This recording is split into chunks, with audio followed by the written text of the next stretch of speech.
Օգոստոսի 2-ին ոստիկանության կենտրոնականի բաժին էր զանգահարել մի քաղաքացուի։ Հայտնում էր, որ քիչ առաջ ոսկու շուկայում իր եւ մի տղամարդու կյանքի եւ առողջության համար վտանգավոր բռնության գործադրմամբ մի երիտասարդ հափշտակել է 25 գրամ քաշով ոսկյա շղթա եւ դիմել փախուստի։ Ես իմ գործն էի անում, սենյակում էլի մարդ կար, հյուր էր եկել մեզ։ Դուրը ծեծեցին, ինքը դուրը բացեց։ Ես այն պահը տեսա, որ ինքը դանակը հյուրի վզին էր պահել, ու ասում էր ինչ ասա մենք անես։ Իրան բաց թողեց ու ինձ սպառնաց։ Այդ տաղուն էլ կարկադրեց, որ իմ ձեռքերը կապի, դրանից հետո ասենք սեղանին ինչ կա ոսկեղան զարդեր, լցին իրա պայուսակը։ Դե այդ ընթացքում ես իրա հետ որոշ քաշքշուկի մեջ ընկա, դիմադրեցի, հնարավոր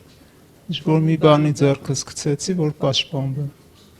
Ինքը այդ ընթացքում հասցրեց այդ կիսաֆաբրիկատ ցեպը վերցնի ու փախնի։ Անմիջապես մեկնելով դեպքի վայր ձեռնամուխ եղենք դեպքի իրական հանգամանքները պարզելուն, ինչպես նաև ականատեսվականներ հայտնաբերելու ուղղությամբ։ Դժողներից Գարիկ Խուդավերդյանը, որը ներկայացնում էր դեպքի իրական հանգամանքները, նրա պատմածի մեջ կային կասկածելի հանգամանքներ։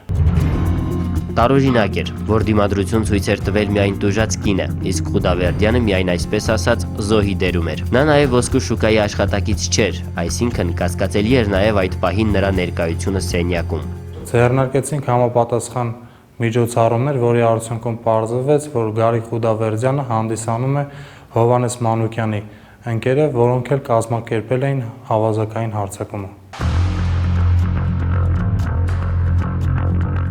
Երևանցի Հովհաննես Մանուկյան, ավազակային հարձակման կազմակերպիչ եւ կատարող։ Նրան ոստիկանները հայտնաբերեցին հայ-վրացական սահմանը հատելու փորձ կատարելիս եւ բերման ենթարկեցին ոստիկանության կենտրոնականի բաժին։ Խոստովանական ցուցմունքը չուշացավ։ Մտել եմ ոսկու շուկա, բարձրացել եմ 7-րդ հարկ,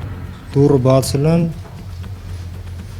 ոսկ եմ գողացել։ Ընկերոջ Գարիկ Խուդավերդյանի հետ գնացել էին Երևանի ոսկու շուկաներից մեկը։ Խուդավերդյանը բարձրացել էր ոսկերչական արհեստանոց, որի աշխատակիցներին ի դեպ վաղուց էր ճանաչում։ Մանուկյանը զանգահարել էր տնօրենին, կանչել դուրս ինչ-որ խոսակցության պատրվակով։ Երբ սրահում մնացել էին միայն Խուդավերդյանն ու աշխատակցուհին, սկսվել էր նախօրոք պլանավորված գործը։ Հովհաննես Մանուկյանը ներս էր մտել, դանակի սպառնալիքով հափշտակել ոսկյա վզնոցը, փախուստից առաջ դանակի թեթև հարվածով աննշան քերծվածք պատճառել ընկերոջն ու հեռացել, դա էլ երևի չբացահայտվելու համար։ 1987 թվականին ծնված Հովհաննես Մանուկյանը եւ 1975 թվականին ծնված Գարիկ Խուդավերդյանը կալանավորված են։ Քննությունը շարունակվում է։